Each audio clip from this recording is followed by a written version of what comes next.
The Mediterranean Basin is one of the planet's most biologically rich and complex regions. The crossroads of Europe, Asia, and Africa is considered to be one of Earth's biodiversity hotspots.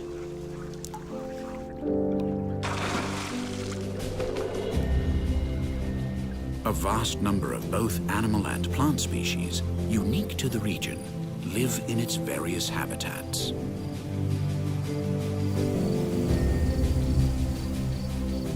The Mediterranean Basin is located in one of the planet's temperate zones.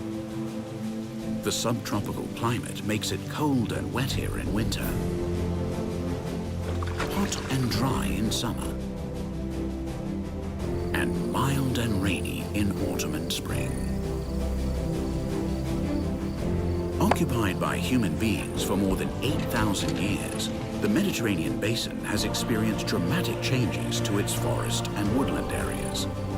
But nevertheless, they are still among the most diverse on the planet. From marshlands to high mountain ranges, from forests of holm and cork oaks to oak and pine forests high up in the mountains.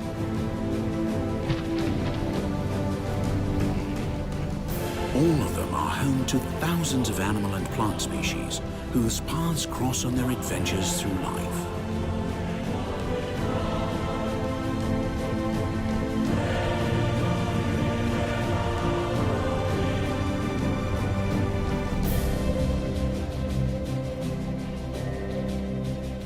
And each one of them has a story to tell.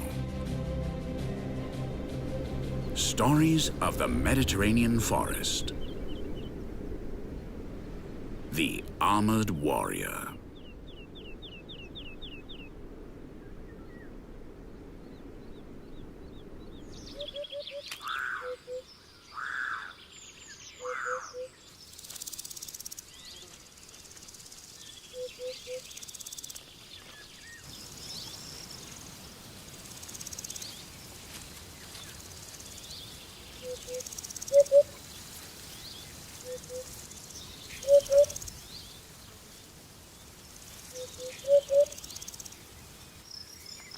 Mediterranean forests are the perfect habitat for a mysterious animal. It has poor eyesight, but its sensitive sense of smell and extraordinary hearing are perfect for living in the forest.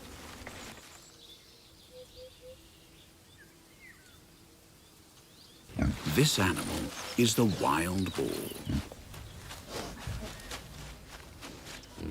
Boars do not show their faces easily. They always look for bushes to hide from prying eyes.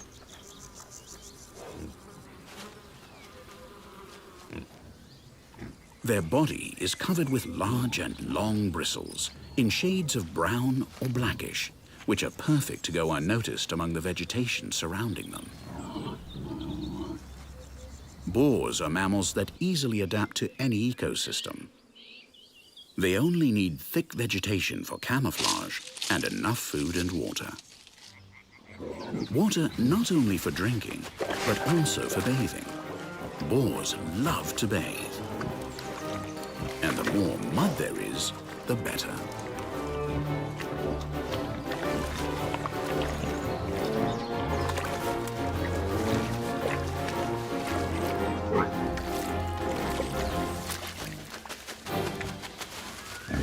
And after a bath, nothing gives them more pleasure than to scratch their whole body against a tree with bark as rough as possible.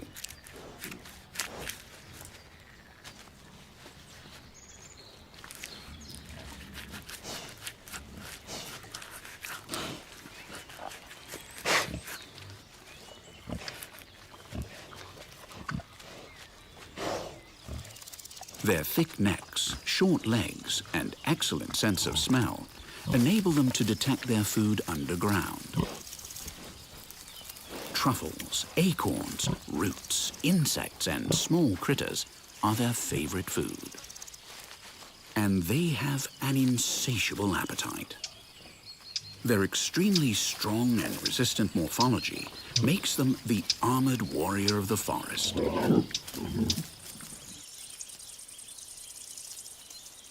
When they're young, their mother takes care of them, protecting them and keeping them well hidden. Longitudinal stripes that run through their body at an early age allow them to be perfectly camouflaged among the vegetation.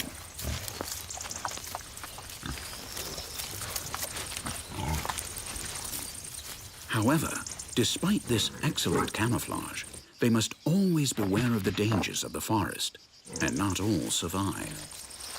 Squeakers are the perfect food for eagles, wolves, and foxes.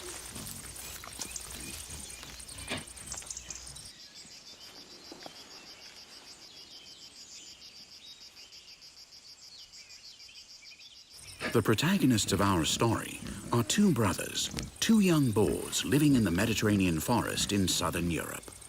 They are the only ones that have managed to survive from this year's litter. But now, being barely over 6 months old, they enjoy a quiet and peaceful life, along with other animal species that share their environment.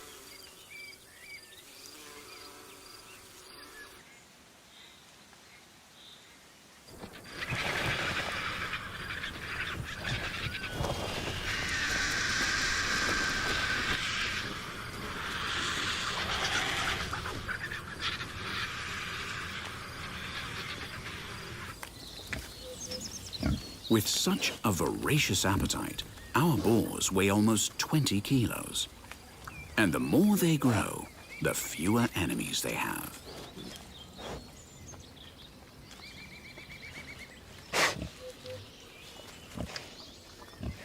At this size, only wolves are capable of taking them on.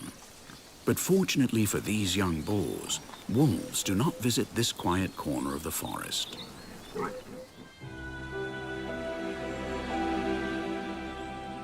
In late September, we can begin to sense the arrival of autumn. Many trees and bushes change the color of their leaves. The forest is dyed red and yellow.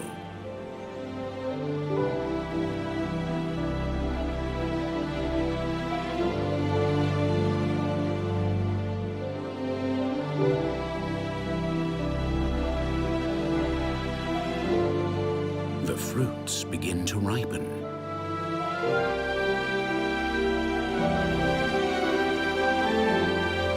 With such an abundance of food, there is no time to waste. They have to eat as much as possible in order to accumulate enough energy to get through the cold winter.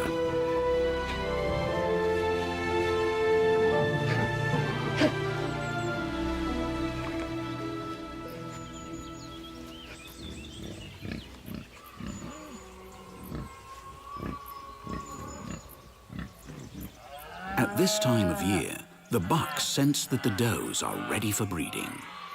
The rut has started.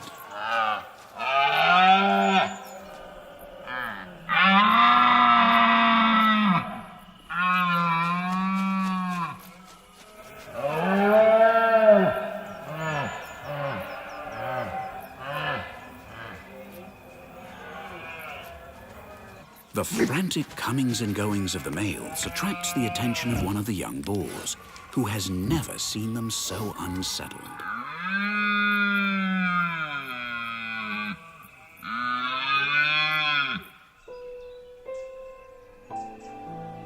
As the sun sets, our protagonists begin to feel more comfortable. They prefer night to day, even though these are becoming colder.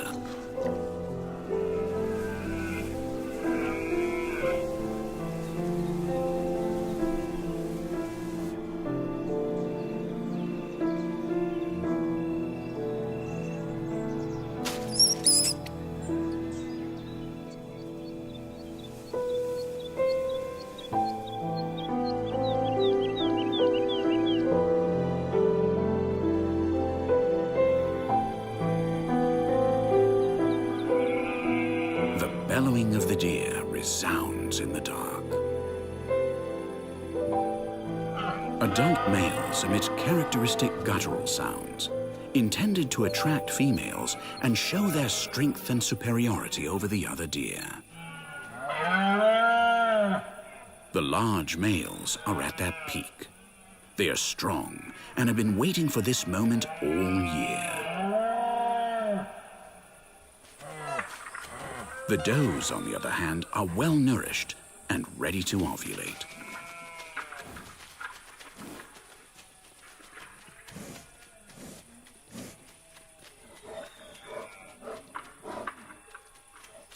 The tension rises, and it is now butting heads, antlers crashing, that resonate in the dark.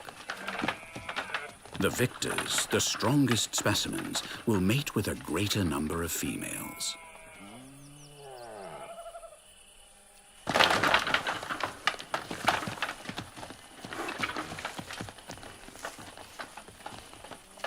Nothing stops the fight. Not even the fog gradually invading the forest and its inhabitants.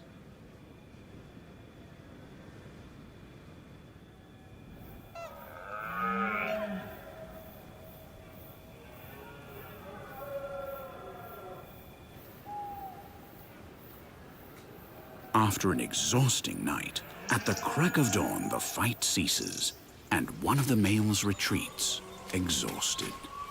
It seems we have a winner.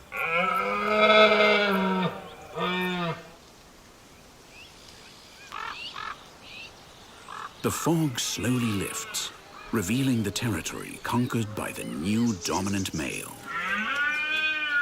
His work is now focused on bringing together the group of females that it has taken him so much effort to conquer. He is very watchful because he does not want any to drift off. Some males can gather harems of up to 50 females.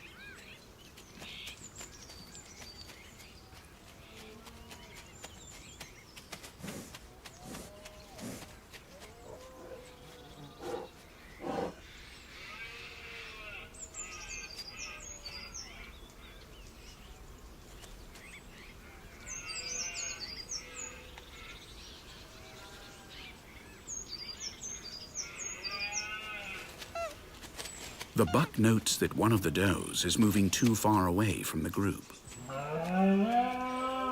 He will not allow this.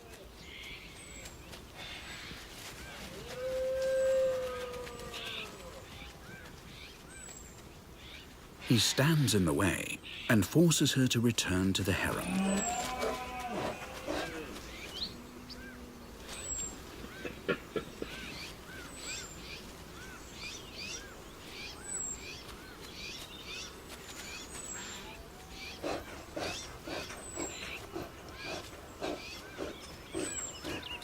The dethroned buck withdraws, but not before taking one last look at his old territory and his lost harem.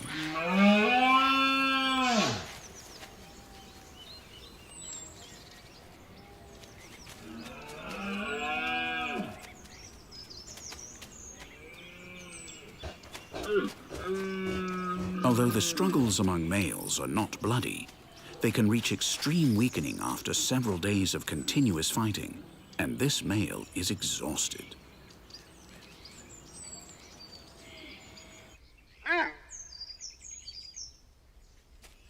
The sun sets, and tranquility reigns in the Mediterranean forest. A small spring is the meeting place to stop and relax for a while.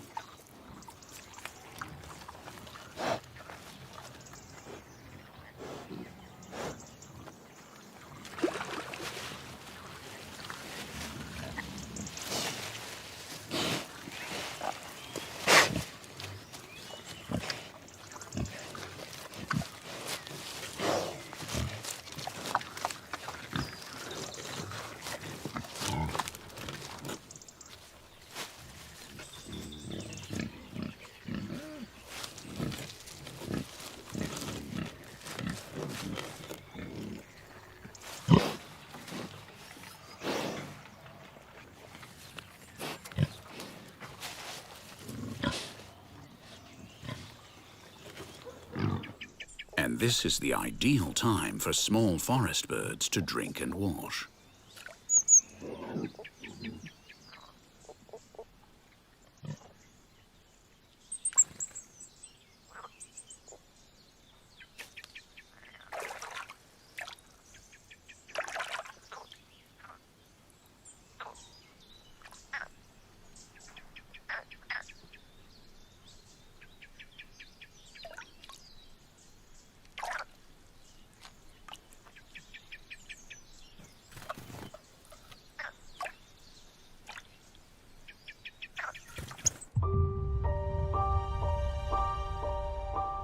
black vultures and griffon vultures begin to arrive from all around.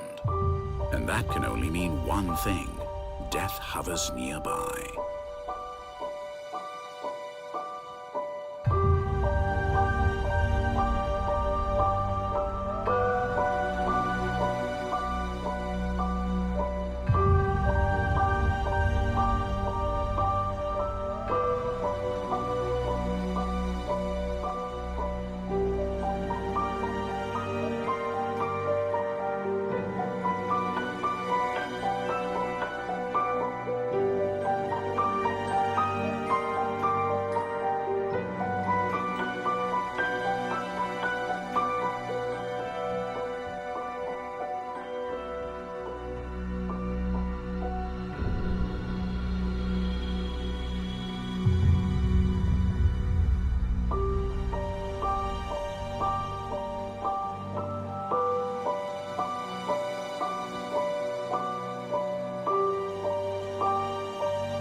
The defeated buck is dead. He had endured many days without eating and could not overcome the depletion of several days of heavy fighting. The weak die, and vultures are responsible for removing their remains.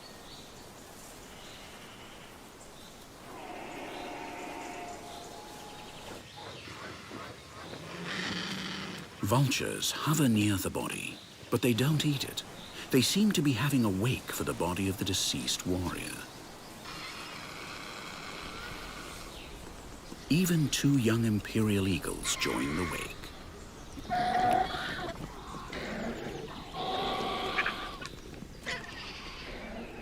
Although they don't dare to move against the dead buck's body, the large number of vultures and their inexperience makes them think twice.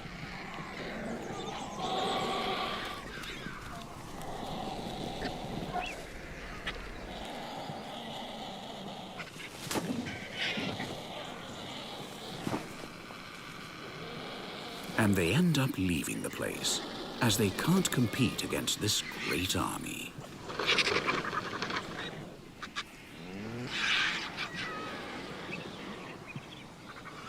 The afternoon is coming to an end, and the vultures that are perched on the ground need to find a safe place to spend the night. Because on the ground, they may be easy prey for some opportunist passing by.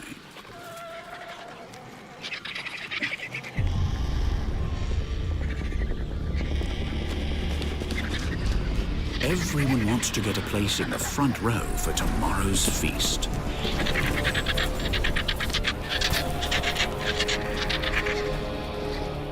The battle for the best places is ruthless.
In the waning daylight, the vultures are now safe in the treetops, where they prepare to spend the night. But tonight will be different. The tranquility of this corner of the forest is about to be broken.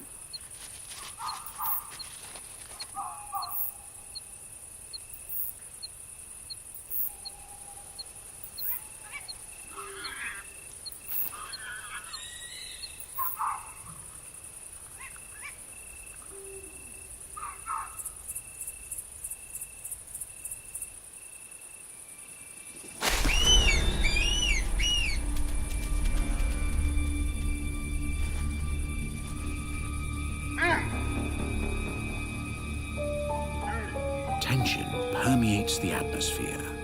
The deer perceive danger, and this is not because of the eagle owl who has just hunted a distracted rabbit.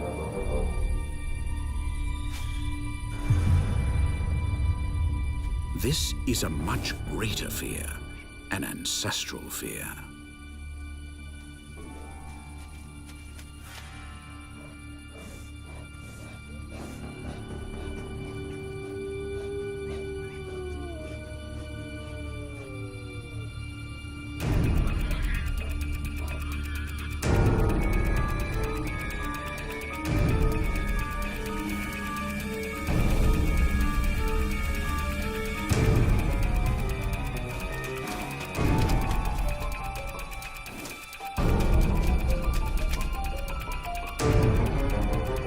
The deer run in terror.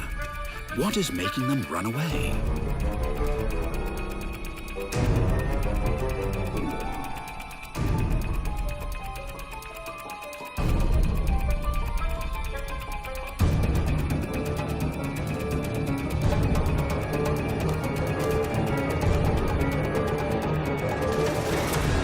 Here is the answer. A wolf pack has just reached their territory.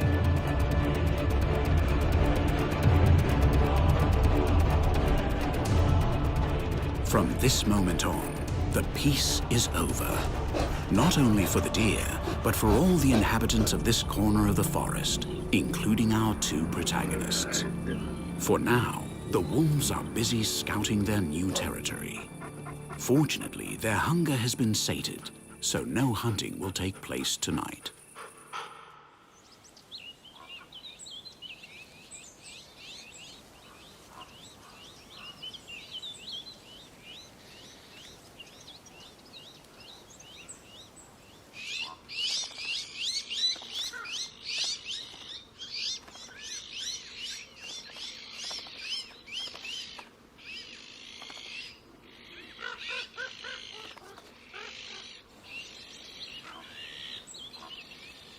At the crack of dawn, the vultures do their job.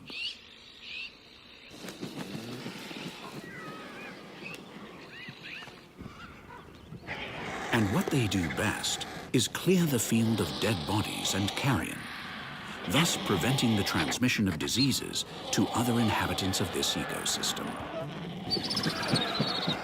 The vultures fight each other for a morsel of flesh. Their life is at risk. Hunger turns them into aggressive competitors.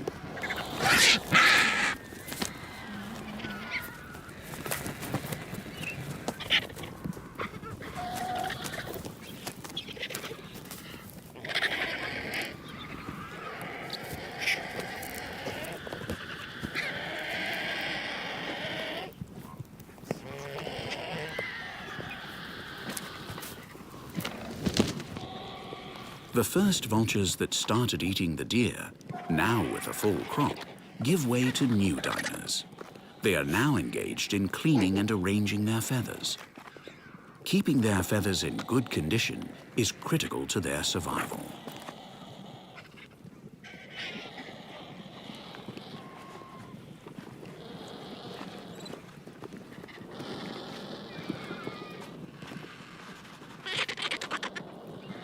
But there is one part of their body that they can't reach with their beak.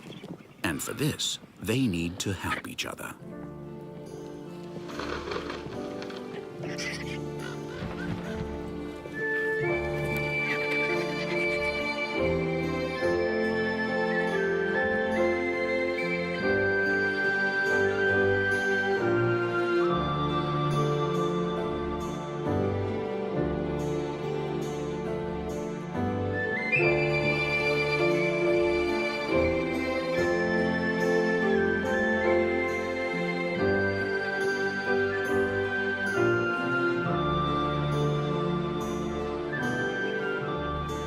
While some relax and enjoy preening, others arrive and begin to fight for a good place to be able to eat as much carrion as possible.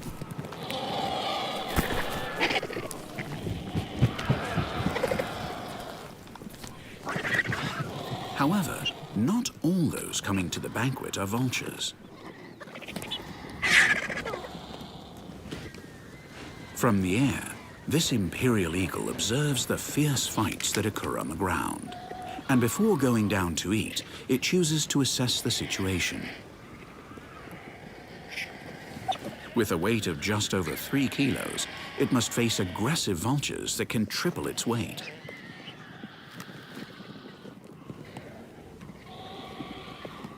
That's a very unequal fight, and it decides to look for food elsewhere.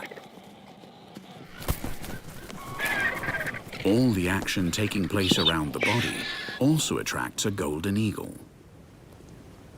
Eagles, which are formidable hunters, don't look down upon eating carrion, as these are proteins that are easy to obtain with minimal energy expenditure. Golden eagles can weigh up to 6 kilos, doubling the weight of imperial eagles, and their tough hunting nature allows them to face down vultures for a morsel of meat.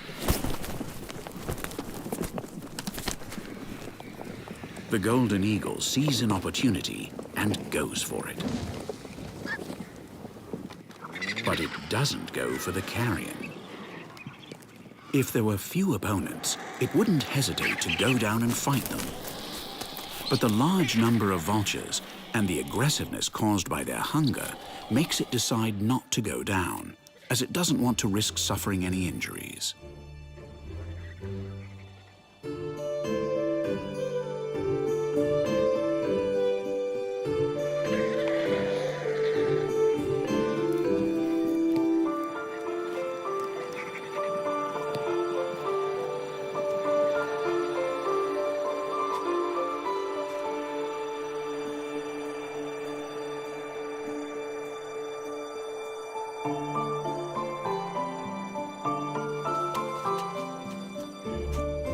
It settles for taking advantage of some chunks of meat that have been scattered in the vicinity of the corpse.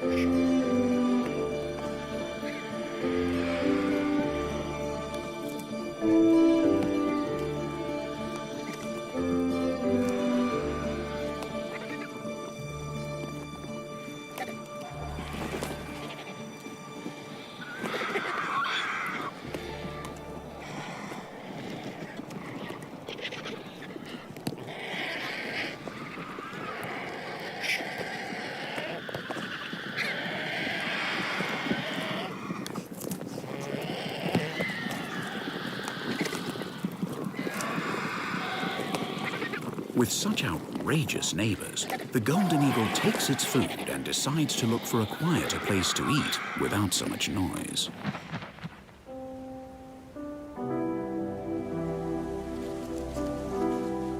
Autumn continues to advance inexorably.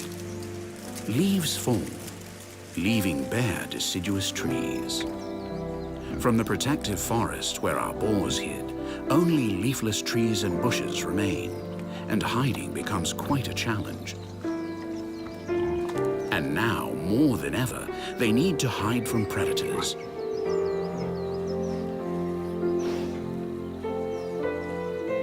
Wolves are nearby.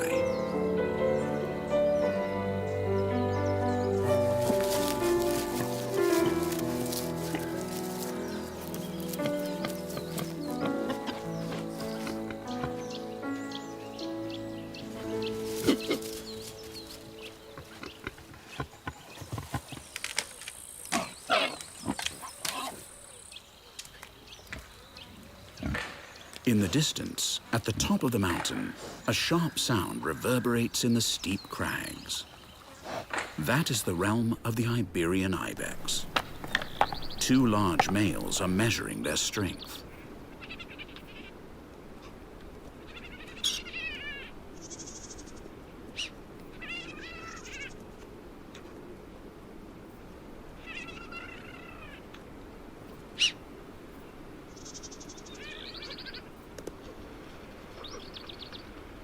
These fights establish a strong hierarchy where dominant individuals displace the weaker, which will not be able to mate.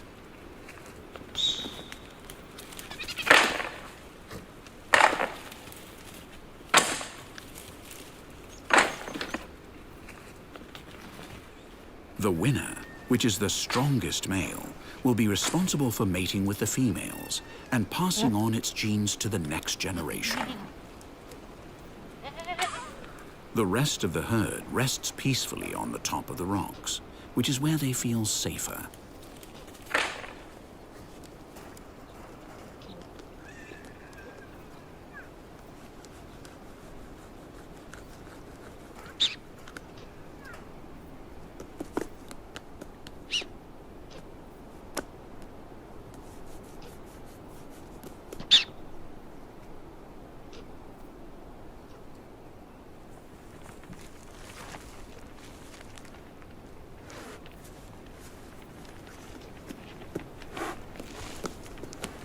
In this period, we find males and females together.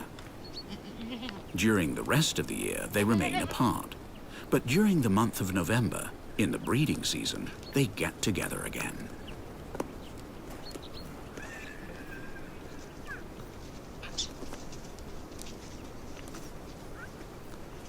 The Iberian ibex likes to eat the moss and lichen on the rocks, but it also has a varied diet, and one of the things it likes best is the fresh grass of high mountain pastures.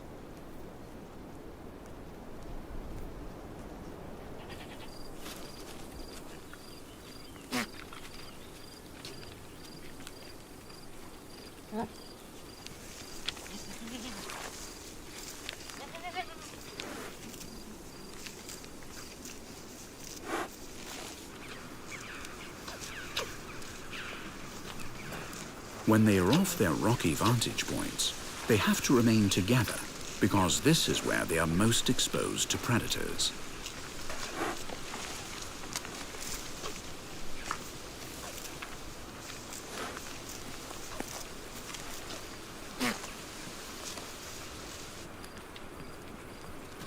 A young female is moving too far away from the group.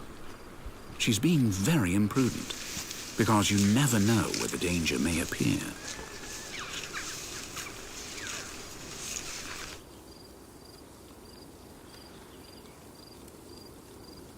This pleasant autumn evening is coming to an end. The goat herd starts to go back up to its impregnable stone fortress. The young female doesn't maintain eye contact with the group and doesn't realize that she's moving away as she remains focused on eating.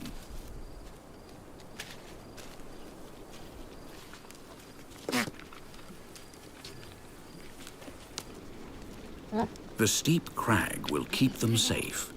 No predator can surprise them there in the darkness of the night.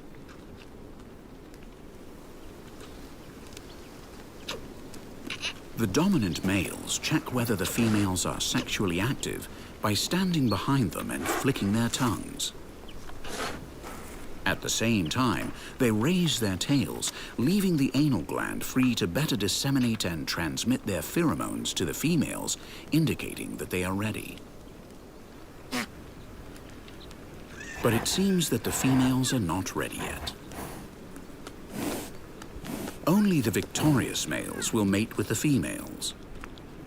However, this inexperienced young male tries to seduce a female insistently. He doesn't seem to understand that it's not time, nor is he the chosen one, but he continues to insist, until he is rejected decisively.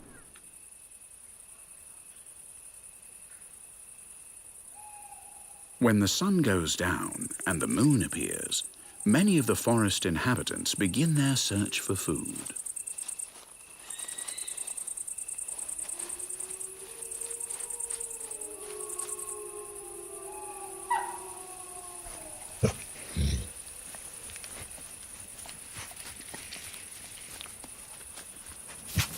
They all need to eat to survive.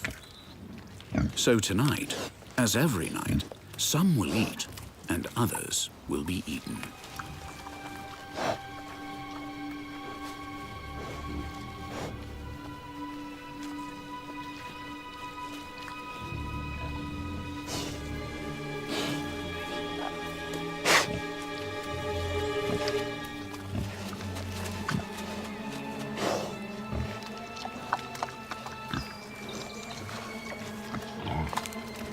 One of the boars hears footsteps nearby.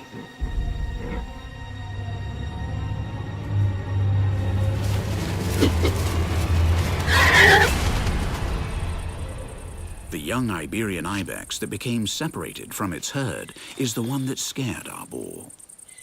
It became dark when she was near the forest, and she's now seeking refuge in the undergrowth.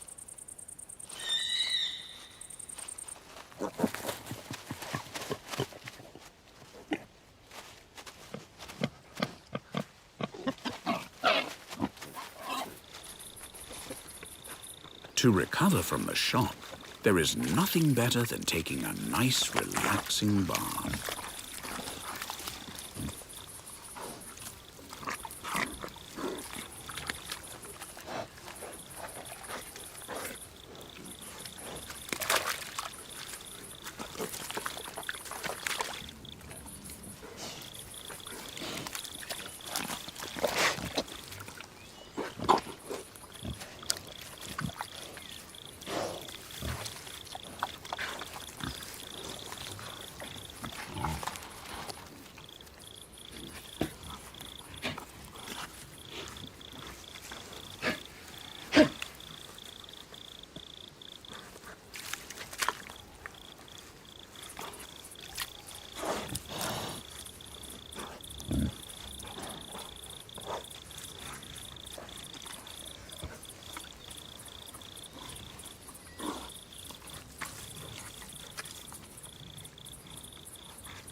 But now, a hidden pair of eyes are watching our boar.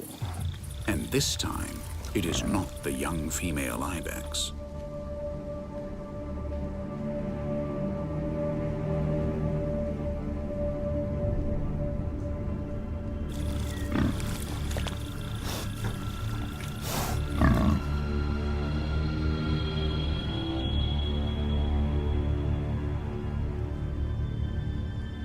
With a single glance from the alpha male, the wolves know exactly what to do and prepare to begin the hunt.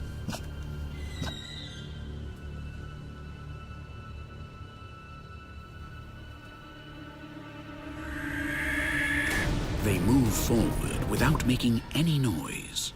They have to take advantage that the boar has not seen them yet.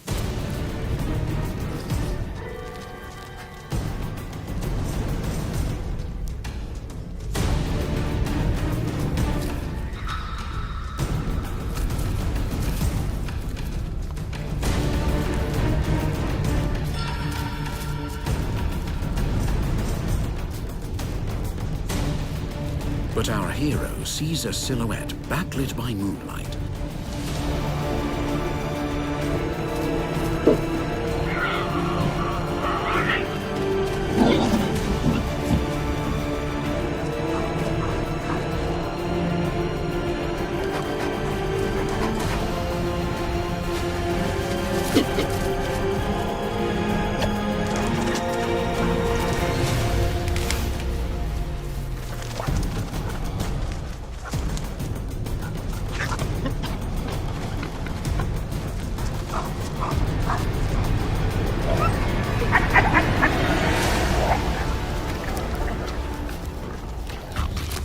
The wolves will have dinner tonight.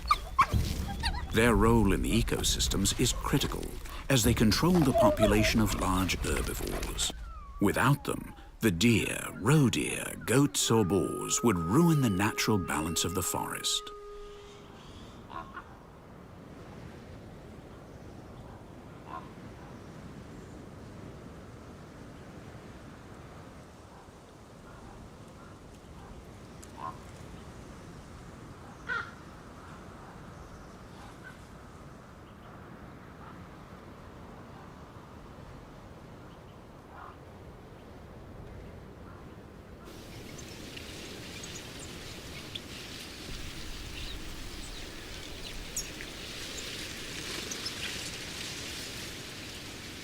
But our boar is alive.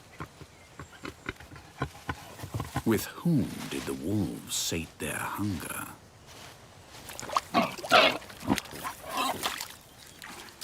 Whilst chasing our young protagonist, the wolves came across the young Iberian ibex who had sought refuge in the undergrowth rather than climbing up the crags.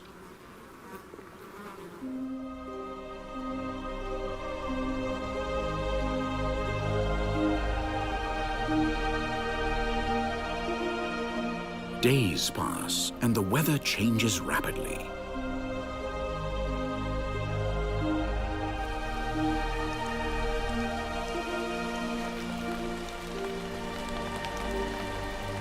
The cold is felt with the appearance of the first snow. Winter is about to arrive, and with it comes bad news. One of the two brothers is dead. Diseases can put an end to the life of any animal, and our young boar has succumbed to tuberculosis, a disease that affects a large number of wild animals. However, the death of a few becomes the life of others, because nothing is wasted in the Mediterranean forest.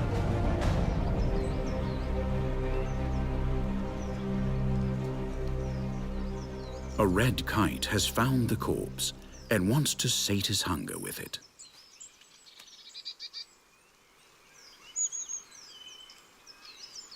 He's nervous. Even a bird of prey can fall prey to other predators, and before lowering his head to eat, he must be very sure that no other dangers lurk on the ground. This small blue tit is making the red kite nervous.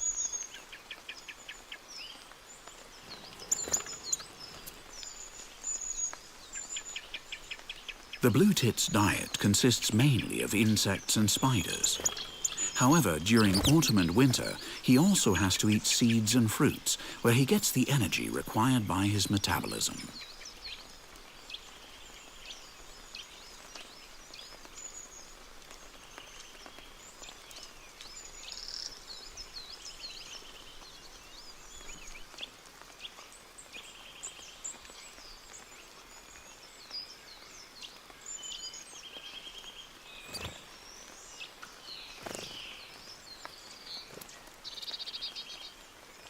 Once the blue tit leaves, the red kite feels more secure and decides to eat. He's hungry, as he has just arrived from Northern Europe. The cold there is too intense, and they prefer to spend winters in the south. The Mediterranean forest has a milder climate.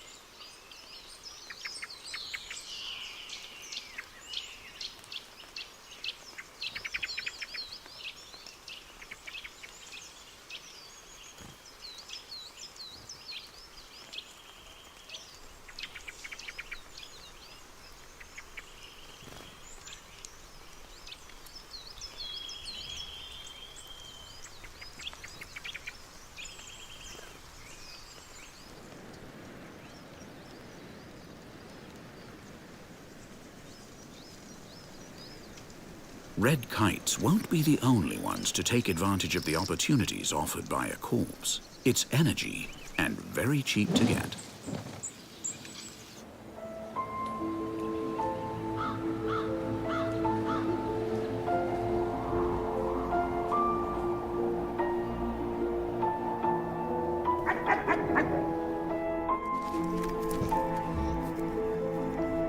During the night, new diners flock to the corpse. Wolves give good account of the dead bull. They eat until their hunger has been sated. And with a full belly, they won't need to hunt for a few days.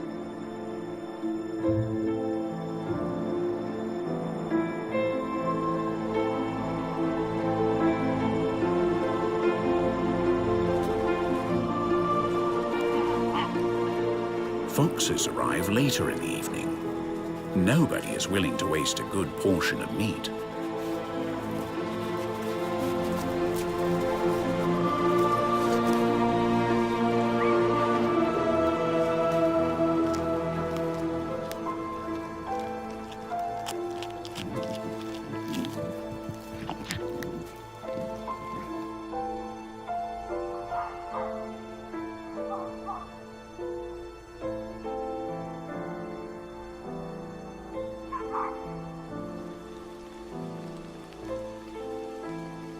At the crack of dawn, there is little left of the unfortunate bull.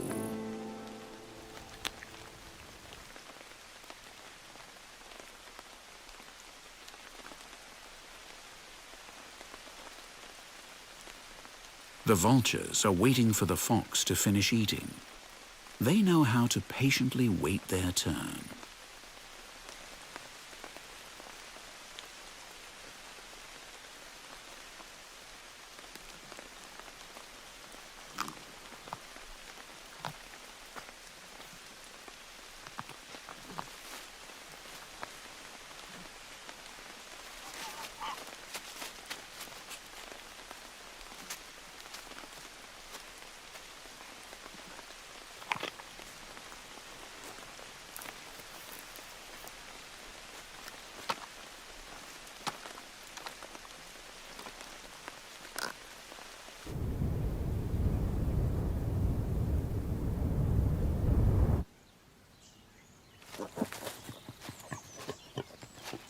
Only one of the boars remains alive.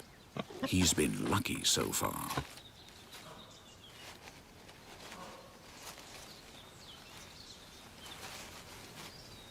While the vultures finish up the few remains of the corpse of his brother, our survivor seeks refuge in the dense forest, like when he was small.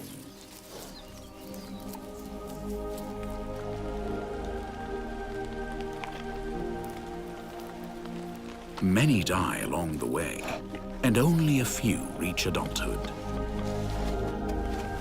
They all struggle to survive. They will eat or be eaten, but only the strongest and fittest will survive. That is the rule of life.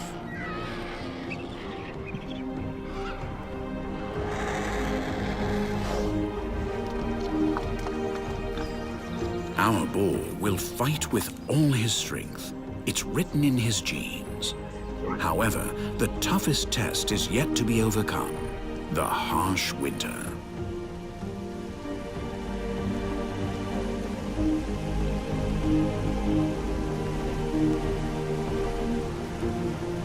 He has the advantage that he is well adapted to this ecosystem. His thick skin will protect him, and his great sense of smell will help him find the necessary food. He is a mighty warrior. He is the armored warrior of the forest.